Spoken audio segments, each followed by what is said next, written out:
All right, good afternoon, ladies and gentlemen, and thank you very much for staying here at the India Economic Summit and for participating in the many conversations that have happened over the past 2 days. And we're here now at the closing. Our co-chairs kind enough to join us here for the closing session. So many thanks to Minister Goyal, to Dipali Goenka, Ajay Banga, and Malvika for being here this afternoon. As I said, we've talked about many things, from digitization to financial inclusion, diversity in the workplace, pollution, several things pertaining to what India needs to do to improve the quality of life of its citizens as well as enhance its economic power. So let me try and crystallize this to some actionable agenda that we can take forward post this summit. And Minister Goyal, let me start by asking you. I remember in the opening that you said that your word for the summit was going to be trust. And you spoke about how that is going to be something that this government will pursue in the manner that it formulates its policy, in the manner that it engages with citizens. So if I could ask you, at the end of what you've heard here, the big takeaways around jobs, around employing the youth, around education, the many aspects that we've spoken of, what would your actionable agenda be at the end of the summit? I think if we could just focus on two issues. One is a mindset issue, and the second is an involvement issue. The focus, if it is changed to the narrative becoming outcome-oriented, if the narrative, even in our own discourse or in our own thinking, including the media for that matter, is focused on what's gone wrong, we are happy with that. It's great. Because that, as you know, I've always enjoyed getting feedback which helps us improve our work and our effort. But if it is motivated, if it is singularly intended to disrupt the positive environment, then I think that will be pretty much unfortunate for the country. Because somehow in this day and age of 24 hours television, breaking news and all, it's very easy to sensationalize without really bothering about the outcomes. And more often than not, my own experiences, very trivial issues sometimes are sensationalized beyond they really deserve to. And very often, falsehoods are sensationalized with not even an apology. And I'll share a small example. Once one of the pink papers wrote that I have a shareholding of some 20 or 30 crores in a company which had recently had an IPO. Now, the least I would expect a pink paper, which is basically running economic news, is to verify its facts. And a Piyush Goyal name can be verified very easily. Our data is on the website every year as ministers. And if at all, they should have otherwise written that I'm falsifying my data on that I'm submitting to the Honorable Prime Minister. But it's very easy to write that Piyush Goyal owns 30 crores worth of shares. There must be 500 Piyush Goyals in this country, right?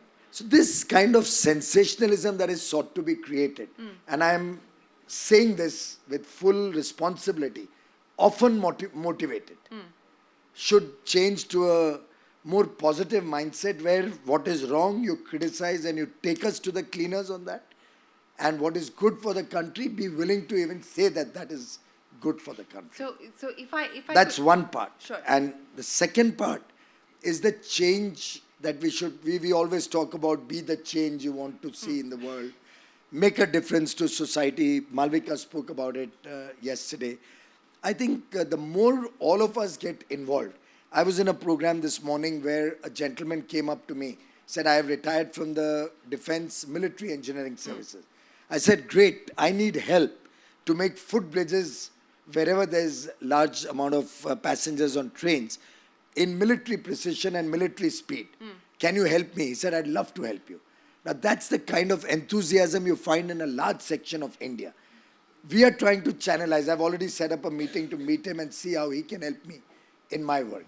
We need to channelize our own energies to get more involved in this changing dynamic that the country is going through. I've often said that we also have to become whistleblowers. So if we see somebody doing wrong, we've got to talk about it. If in our industry, if she's in the textile trade, somebody is evading taxes, we should let the authorities know so that we can have a level playing field, honest business prevails, rather than just cribbing, crying, cursing the system and hoping it is somebody else's responsibility to stop that. I think if we all decide we will never pay a bribe, we will not encourage or allow anybody to cheat on taxes. Right. This country can be just completely a new story by 2022.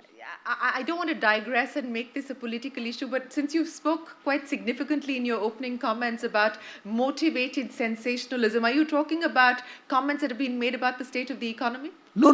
I'm talking about general stuff. There's so many things that come up which are irrelevant very often, sensationalized, and by the next day it's not even there anywhere. And nowadays with these online media Social houses, media, so-called yes. social media is still a different thing. The online media houses, you have a number of them who will write anything and get away with it because they don't even have to substantiate do you anything. believe, like Harish Salve does, that social media needs to be regulated in India? I don't think you need to regulate social media. I think collectively we as the citizens of India need to give a befitting reply to such motivated people. You know, I do want to, I think Piyush is raising a really interesting point on the involvement of citizenry. Piyush, it's almost like you were listening to a discussion I was having half an hour ago Okay. in a conversation with young global leaders. And somebody asked me a really good question there. And I said, if each of you went back and spoke to 10 people about what can be done differently, that's 20 people here, that's 200 people you reached. Right. You can change the world with that kind of behavior as compared to waiting for someone else to do it. Absolutely. So I think he's raising a really important point, and this thing of being, of creating the leadership you want, Yeah. of setting the trend, I could not be more supportive of what he just said. And I want to pick up on both these points and take this conversation forward. And let me start by asking you, Minister Goyal, because you spoke about a need for a mindset change as well as linking that to outcome. If I could ask you about whether we could change this L1 mindset that we live with in this country. Yes, And also, and I'll link that to corporate boards, because yesterday we've had the Uday Kotak Committee on Corporate Governance bring out its report saying that people who are qualified to be on corporate boards, have the domain expertise of that particular industry, etc., should be the ones who represent corporate boards. But, this mindset that it has to be the lowest bidder, irrespective of whether they have the expertise, they have the competency, they have the skill. I mean, is it not time that we look for reimagining this template, reinventing this template for a better India? Well, first of all, since you alluded to Uday's report, let me also tell you that I think he's gone completely off the mark here. He's gone off the mark. Why? That's right. And I'll explain why. I became the power minister of this country. I didn't know the P of power or the C of coal. And renewable energy was the farthest thing from my mind when I became a minister. IAS officers all over the country, many of them have done illustrious jobs. I don't think they have some domain expertise in what Sridharan didn't know what a metro looks like when he became the metro man of India. So, I don't think very often I tell people when they come to me and they say that, this company doesn't have experience in manufacturing pipes, for example. We can't buy from them. I said, there is a process to determine if the pipes that they manufacture are good or bad. You do tensile testing. There are all sorts of testing available. But if everybody takes that mindset, he'll never be able to get into business. So Make in India or entrepreneurship and Startup India can be history from tomorrow. To my mind, you have to encourage diversity of opinion, diversity of experience. So if I'm running a steel unit, and I've run a steel unit, forgings, I didn't know a damn all of that. I'm a chartered accountant, right? So businessmen are supposed to keep their accounts honest and correct. Businessmen are, maybe if it's an engineer doesn't know what, Dhirubhai Ambani probably never went beyond a certain basic level of education. So I think there's a completely wrong thinking. Just education doesn't make a man any great or any expert in the field. And the most educated people run some of the biggest frauds that have happened in this country. So is that the only reason why you No, believe no, that no. he's gone off the mark, or do you think other Since you raised recommendations that, as well? I have not even gone into all the details. There are many things good, many things which I think are inappropriate. There's a good idea that a woman director should be compulsory. Great idea. And an independent director. That's also a good idea. But since you are raising the point, I can labor whatever little I've read on the television screen. He also spoke about the board themselves should decide the independent directors. Now, frankly, this is what is already happening. There's nothing rocket new in that. Yeah. But that is where the problem is. When I run my board, I choose people who are going to be yes men, who are going to listen to me, or going to go by what I say, and that's going to be my board. But that's the whole problem. The base problem is that only. So what he's recommending is that I get to choose who will be on my board, who are convenient for me to be on the board. So we are not discussing Yes, Uday's report. I'll absolutely. talk to him tomorrow maybe about it. But the bigger issue is, He just got a preview. Yes, he did get a preview. but yes. Uday has been like a mentor for me for 25, 30 years. I love him. And therefore I can take the liberty, and he takes the same liberty with me. When I go wrong, I know that Uday is there to tell me you're doing something wrong here. So I just said it because these were 2 or 3 things that I just picked up Sure. on the screen yesterday. So I'm not even suggesting don't pick enemies. But Rahul Bhai, I am saying that moment you are insisting that I will only have the right and I must have the right to pick my own board. That's what Uday has said in his report. I'm going to have to call a timeout on this because this is not meant to be a conversation around Uday Kotak's recommendations. So let me go back again. Let me go back again to the mindset change that we were talking about, Mr. Goel, and how we can actually insist within government that the policies are outcome linked. See, L1 is something again which is not easy to do away with. And for good and bad reasons. When you point out L1 is not good, you're talking of quality of service. Let's say if I want to take an architect, I certainly can't take it on an L1 basis. You know, when a PSU is disinvested and merchant bankers bid for it, and there may be some merchant bankers in this room, every time they bid zero. Are you aware of that? Yes. Why do they do that? Because of 2 reasons. They make money on the side because of the investments that flow in from them, and they get some carry on the money Yeah. that's invested. You know that very well. And the second is they want to up their league rankings. Correct? Yeah. Now, in that case, it's certainly we cannot do anything. Everybody is zero. I had in fact suggested to the DPUM secretary, which I usually do, like in the coal mines, that now you start asking them how much money you will pay us to be the merchant banker of a disinvestment to the government. But the bigger point is that, look, we also want probity and honesty in government. No, I get that. Beyond a stage, if we start messing up with L1, we are also going to land up with scandals and excuses of quality always becoming a cause for scandal. Therefore, there are established processes. You can create committees. You can create technical specifications which are robust Yeah. and protect you from the riffraff. You can have 70% of the marks for technical, 30% Yeah. for financial bids. There are ways in which you can reasonably protect. I personally am of the opinion you should have a technical spec which is strict, remove the shaft from the grain, Right. and then allow them to bid on a financial parameter. Okay. Many people use the 70-30 or 50-50 principle. I personally believe it leads to more objectivity, and then people can manipulate transactions. I have so far avoided doing Okay. that. Okay, so let me continue with the conversation that we're having on outcomes. And I remember, Dipali, in your opening, you spoke about the one big concern that you have, and that is around jobs. At the end of everything that we've heard here during the course of this summit, if I were to ask you to prioritize what you would like to see the corporate sector do, what you would like to see the government do, the 2 or 3 things, so that we actually move up on the agenda as far as job creation is concerned. You know, along with what I witnessed in the last 2 days, somebody commented on why is textiles so important? I mean, do you think India should have that agenda as textiles? I mean, It's one of the largest job creators in the world. yes, exactly. So I mean, I was just wondering, you know. So I think the key thing for us as corporates is that how do we look at the grassroots level employment of the youth population, because the non-farming jobs is critical. And apart from that, the women deployment is very, very important. I think that's where I think would be a key agenda for the corporates like us. That is critical. But what do you think when you talk about the participation of women in the workforce? And it's unfortunate that in India, both when we talk about rural India as well as in urban India, the numbers are actually declining. So women participation in the workforce has declined over the last few years.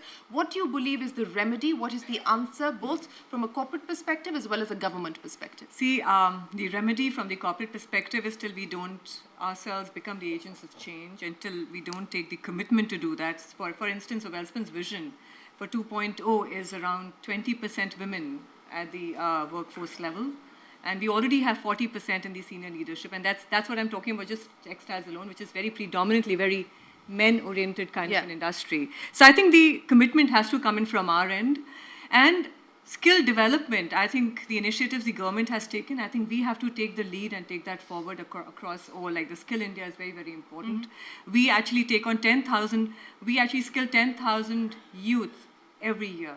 And I think that becomes a very interesting initiative by what we do, and I think the government will also need to take that. Okay, Ajay, I think it was, you also rated jobs as your number one concern Yeah, that was my single in word. your opening session. So, you know, it's a mammoth task and it's a mammoth challenge. But you and I were having the conversation before we came out where you said that we must approach this in bite-sized solutions so that we can actually go after the problem and attack it.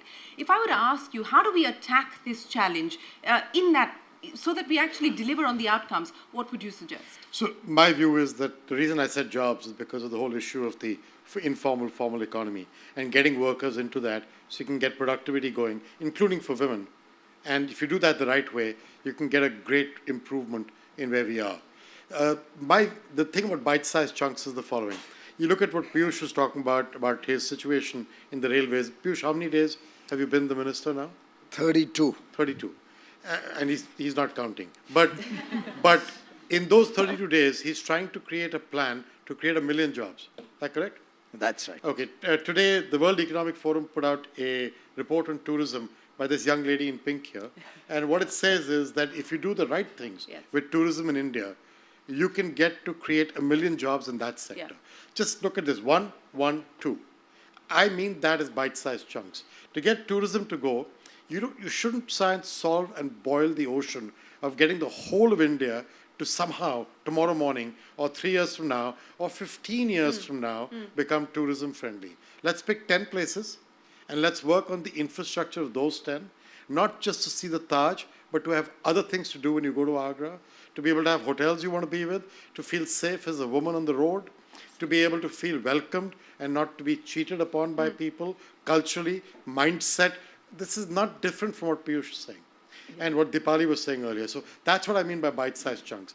Break the problem down into bite-sized chunks, create a process of measuring it, put color coding against it, saying, I'm working well on this one, not well on that one, and then go chase it down. I continue to believe that tourism is India's quickest return for jobs in the next 1 to 2 years. It's that much of an advantage. And I didn't understand that Piyush could generate 1 million. That's remarkable in the railways. So I'll give you a simple thing. If I invest 150,000 crores, and if even 20% of that is labor cost, which I'm being very conservative by Indian standards, it's 30,000 crores.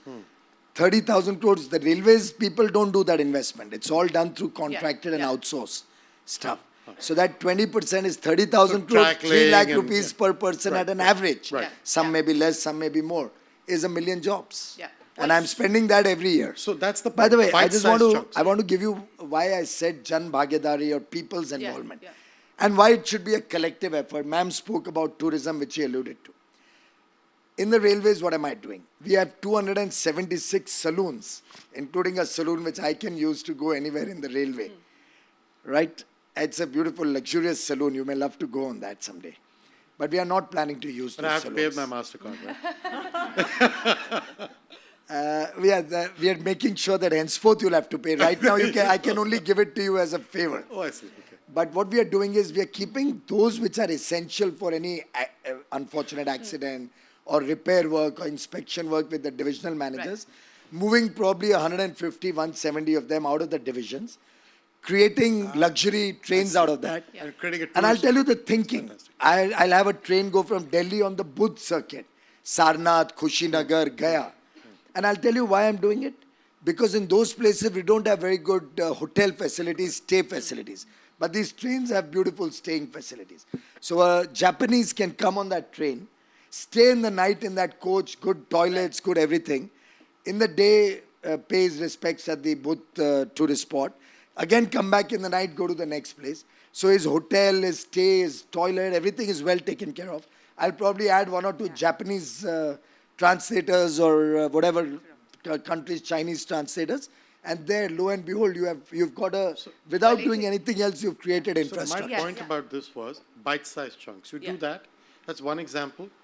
The ingenuity of this country will produce 5 more from that. Well, This we, is get yeah. going. We hope Get that going. that will certainly. Tents, the luxury tents. Sure. So tourism clearly, as is very evident from this panel, is one big idea that the government needs to take forward. And Sarita, yes, please do send the minister your report. But Malvika, I want to come to you because in your opening you talked about inclusion and education as the 2 sectors that you would like to focus on, and inclusion is a theme that you would like to focus on. At the end of this summit here today, in terms of tangible ideas, what is it that you would like to take forward? Thank you.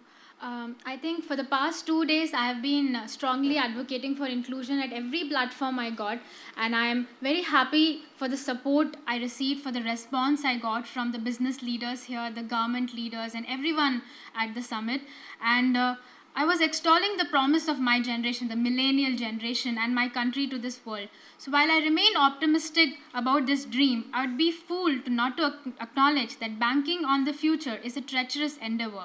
So to paraphrase Donald Rumsfeld, there are known knowns, there are known unknowns, but there are also unknown unknowns. I'm a student of the social sciences, and I'm interested in almost all the intangibles of society. Chief amongst them is attitude, which I have been emphasizing in every platform. Yes. I speak as a woman and as a disabled woman here, and I must speak that no matter what, no matter where I go, which Indian street I walk, I can almost taste the prejudice in the stare. I can almost see people discriminating me. And we could play an endless statistical game here, but the truth is this: we as a nation need to be more cognizant of how we perceive our fellows. Education must be well-rounded. On the steep hill to educate our children on civic behavior, here is my first lesson: do not stare, period. Our attitudes, Well,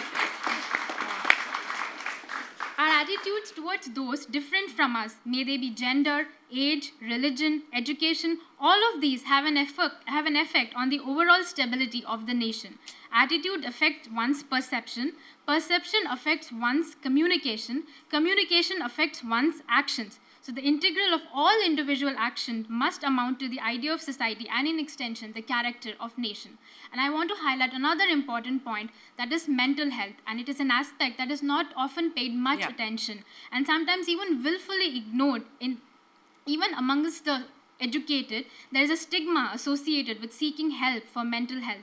Mental health has a direct effect on one's ability in realizing their true potential.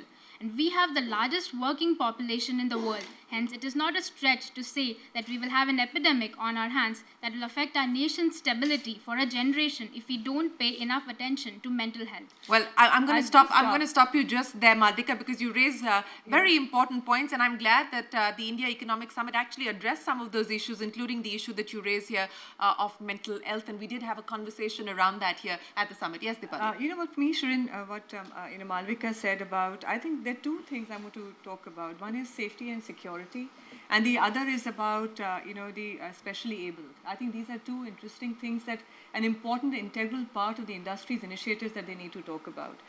You're talking about safety and security. You're talking about women in workforce. We're talking about skill development. Are we training those men who are working as the co-workers with them to respect them and look at them respectfully? I think that's so important. I think that's where it comes in from.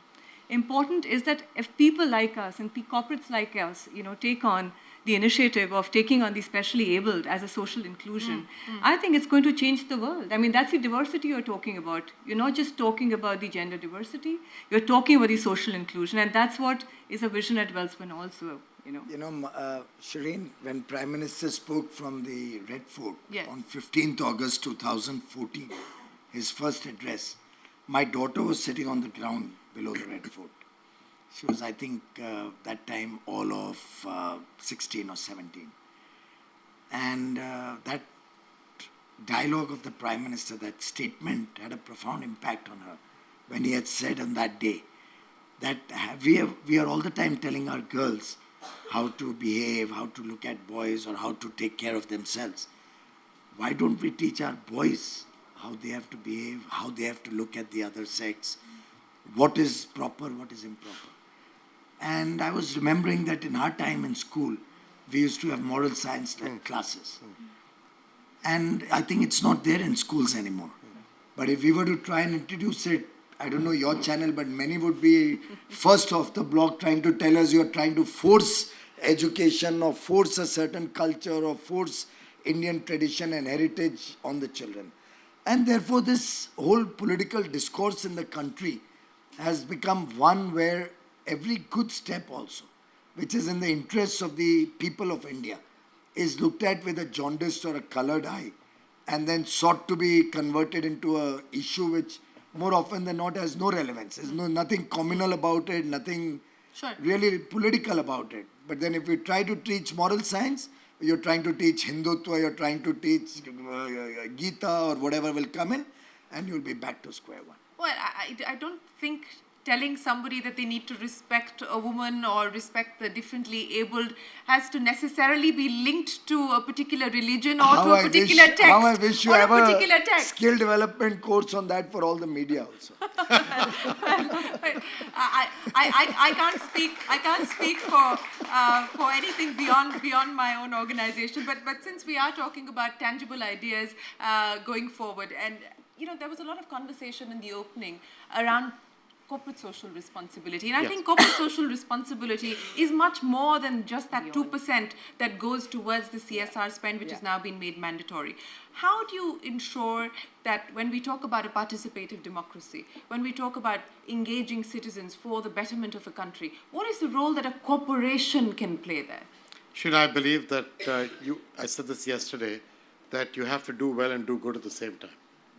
If you don't understand how to do that, you cannot have a role to play as a corporation today, because you're not working in a vacuum. You're working with your community. And my community is people like her and him and her and you. And so I got to make sure that I can engage in a constructive way with everybody.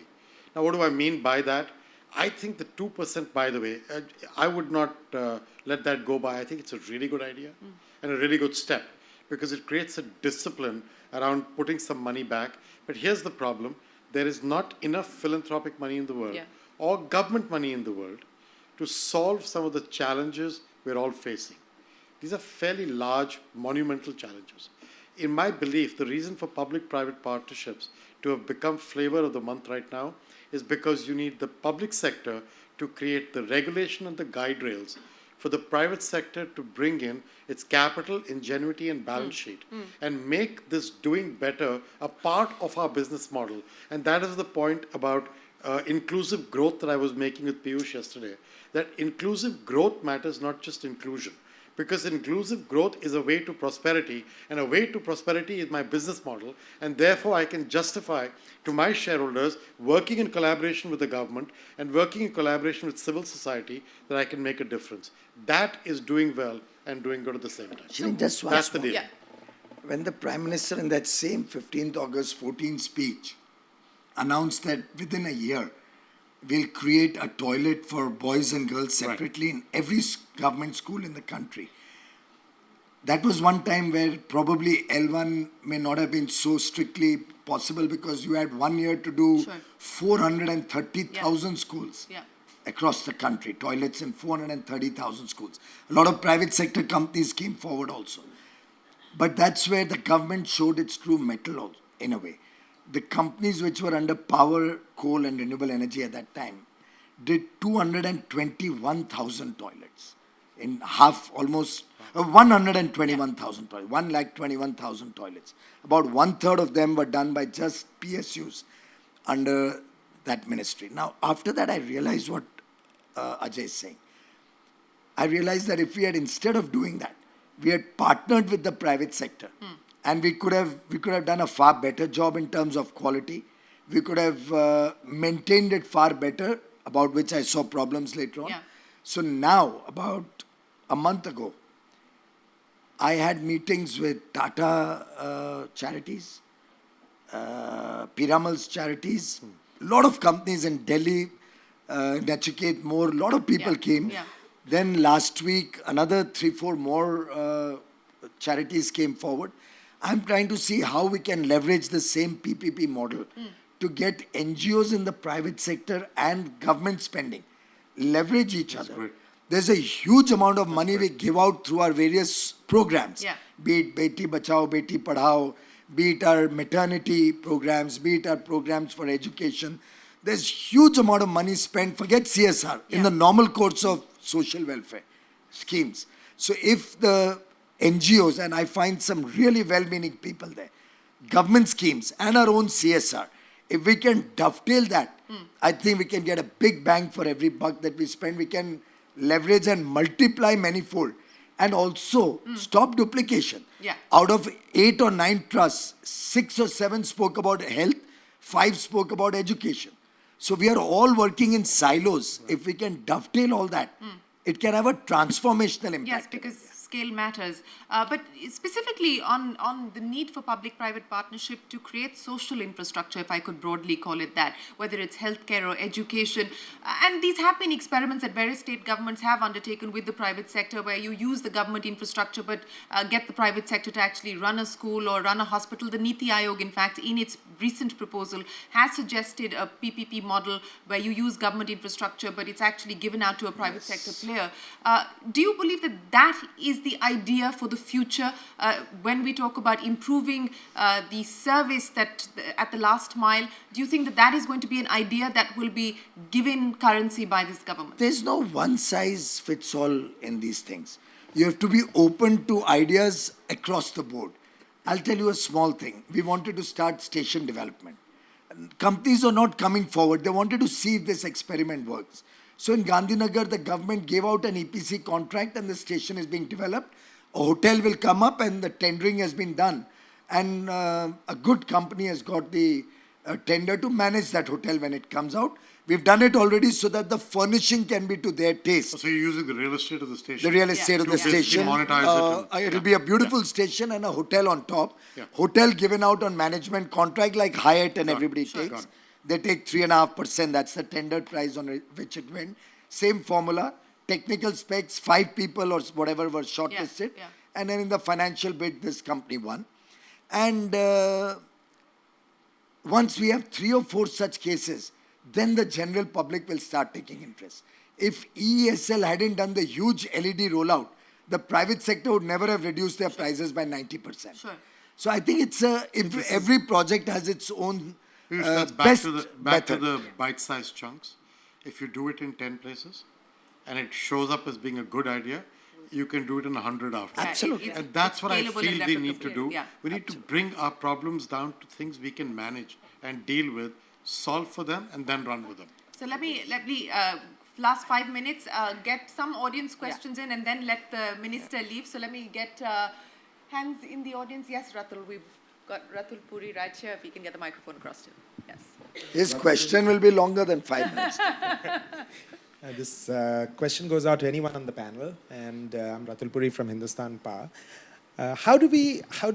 Minister Goyal yesterday talked about trust and said trust is a critical factor. And I believe one of the key elements in restarting the investment cycle, creating jobs, doing all the good things that India needs to do, is to enhance trust that is there amongst all key stakeholders, the media, industry, government. How do we reestablish this element of trust, some element of trust that may have been lost? How do we go forward and enhance it and build upon it? Well, Very much. 20 seconds, not 5 minutes. Your turn, That's a Piyush good Goyal. point. I think, for example, the finance minister had mentioned that if people start paying their taxes and we get more tax revenue, we can reduce the tax rates. If more and more people start self-policing, so let's say she's in a textile business, there are 10 companies. If she knows that there's one company which is cheating or 2 which are cheating, if she lets us know about it and we can stop that, then it'll encourage everybody to start being honest. But if she allows that to continue, and God forbid that comes to the attention of the government, then what happens is one wrong step leads to everything becoming suspect. So I think that trust is something where everybody will have to put their foot forward. We in government will have to be more trusting of people that they are paying their taxes honestly. The industry or taxpayers will have to be more honest in terms of declaring their business and their accounts more honestly. And as I said, the media will have to be more trusting in terms of actually seeing, is there a mala fide or a bona fide? For example, we want to amend the Prevention of Corruption Act. The Prevention of Corruption Act today castigates you irrespective of whether you did it with the best of bona fides, Yeah. though it went wrong, or you had some malafide behind it. We are trying to amend it that only where you can prove malafide, you should be taken to the cleaners, but bona fide decisions can go wrong. Sure. Similarly, in banking, after all, there are entrepreneurs with the best of interest, they started a business. Somebody can go wrong in business. That's why they're entrepreneurs in the first place. There is a risk associated with business. Now, if the world is going to look at every entrepreneur with a jaundiced eye, that he's cheated the bank or he's save and accept a few genuinely willful defaulters. Yeah. But otherwise, if the world starts recognizing that failure is a integral part of success or business, I think it'll change. It'll bring back the mojo into the business, into I have a different industry. angle to trust Yes. to back that question. In the financial inclusion space, we've done these 360 million people. I found every time we tried to work with governments and NGOs, they would think, why is a private sector company interested in this and what's in their agenda? That has changed because now we've done 360 million people who've come into it. We need that trust between the public and the private sector if the PPP is actually going to work. Yeah. And that, mind you, that's Absolutely a right. burden on the private sector as much as it is a burden on the public sector. Sure. This is not public sector doing it or not. This is, Yeah. both of us need to do it. Shireen, I can appeal to all the people in this room. Just so many people, if they apply their mind, what government can do, what people can do, what Exactly. industry can do, what bankers can do, what media can do to get back trust in the system. If everybody puts a one-pager on it, and maybe WEF or somebody can compile it and come out with a small note on that, I promise you the government is open to listening to it. All right. Well, we'll take that up. That's a Minister great idea. Goyal. Thank you very much for that. Yes, we've got a question great there in the audience. Yes, ma'am. Go ahead. I'm Sugandha Munshi. I belong to Patna, Bihar, and representing Global Shaper here. So my question has two parts. It's a question come understanding I need to develop from the whole forum. We have launched Beti Bachao, Beti Padhao. That's doing a very fantastic job in making people be the change you want to see in the world. Now, do you think it's a time to also launch a campaign equally, Bete Padhao and Beti Badhao? Absolutely. That's how. We spoke about it. Yeah, so that's kind of a campaign which also talks about men's socialization. Yeah. The second aspect is about the women workforce. Agriculture is one of the greatest sector in India. But when I work with women farmer, they are invisible. Their contribution is not being recognized. How do you think we can work together to make this challenge and bring a solution to this? That's very much possible, ma'am. And again, I come back to those trusts who came and presented to me. Many of them are doing wonderful work when it comes to farmers. I'll give you a simple example. Devendra Fadnavis, Maharashtra's chief minister, along with the Tata Trusts, is running a program on Jal Yuk Shivir, where they are creating small water bodies in remote areas in the state of Maharashtra, so that even if there is rain only for 2 days, the farmer is assured for the rest of the year he won't have a water shortage. Now the Tatas, Amit Chandra, many of us know him. Yes. Amit came up with a desilting program. It's a brilliant program. These water bodies often have silt accumulated over the years. That silt is like gold. If you desilt these ponds, not only are you expanding the water capacity, but that silt, when it goes into the farms, it's magnifying their productivity twice and thrice over. So their incomes are increasing. Now farmers are willing to pay money to take that silt. So it's becoming a self-financing program. You desilt, recover the money from selling that silt. You add to the water body over there, or capacity, carrying capacity. So there are a lot of things that can be done which can truly impact farmers. And it's, again, people like us who understand, who've seen how Israel, for example, has 3 times our productivity, who know better ways to use fertilizer, for example, rather than just putting in more and more urea into the land, who can help educate farmers with soil health cards, drip irrigation, what's the best product to make depending on market forces. I'm trying to see if I can bring cold storage. Let's say in Nasik, all trains coming out of Nasik having cold storage in the onion season. And all trains going out of Himachal having a cold storage in the apple season. So it's a role where we can all contribute both with ideas and many of us with implementation. Okay. Quick question. Can I leave? If they can cut. One final question, and then I think we will draw to a close because Dipali has a flight to catch as well. So the final question here this evening. Yes, sir. Go ahead. Hello. My name is Roshan Raikar, and I'm a global shaper. One basic query, that is, there is a lot of gap in communication between the government and the public. You know, the government is doing a lot of things. Public as in the channel? The people, okay, because there is a lot of gap in the communication. The people in such forums, you know, everybody are talking so many things, and then you know, we want to do a lot of stuff, but people are wondering on the ground that what's happening. You know, they have no clue what's happening. So this gap in the communication is a really big problem, and I really want to know what are your views on how to bridge this. I can make a suggestion, gentlemen. You have a number of these youngsters involved with this WEF, right? I'm willing to have 5 of you, 7 of you, 10 of you spend a year in my office, help us create a communication strategy and actually implement it to convey, let it be a two-way traffic, to convey what we believe we are doing is right, and to hear the people's voice and help us maybe moderate what we are doing or modulate it and do it better. So if anybody, youngsters, want to contribute, write in to me.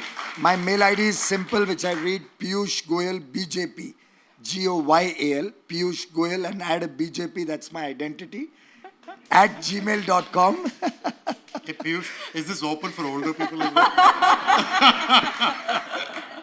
If Ajay, you are willing to come in, I promise you, in 3 years, we'll wind up MasterCard and Visa and take Baba Saheb Ambedkar's beam to the whole world. You better think about this one now, Ajay. But so we've got homework at the end of day 2 of the India Economic Summit. A one-pager that Minister Goyal expects from everyone here who's attended to put forward tangible ideas on how we can actually engage with the government and ensure that we're a robust, participative democracy. And anyone from the Shapers program who wants to intern with the minister, well, you've got his email address now, so rush in your applications to Anuj Piyush. Gupta will contact you. To Piyush Goyal. Yes, Ajay. I want to say one thing, which is Karan said something yesterday, which is very interesting. And he said, you know, if this was a Bollywood movie, we're at halftime. We want to get to the end and have a happy ending. I really want us to not forget the idea of India taking the leading role on building the international order, because India deserves that chance. Its time has come. We can do it. We need to do things like corporate governance, intellectual property, market access, these conversations, we can do it. I just want to make sure we don't lose sight of that. Yeah. This is our chance. It will go away after that. Don't lose that chance. Right. So Ajay used, or Karan used the Bollywood analogy. I'll end with the cricketing analogy. I guess we're in the slog overs now, and let's hope that... No. This is not the slog overs. No? This is boom time. Is the time to hit sixes and really go for the jugular. So the heavy hitting Absolutely. starts now. All right, Piyush Goyal, Dipali Goenka, Malvika Ajay Banga, many thanks for joining us. Let me invite Chandrajit Banerjee, please, to say a few words before we wrap up.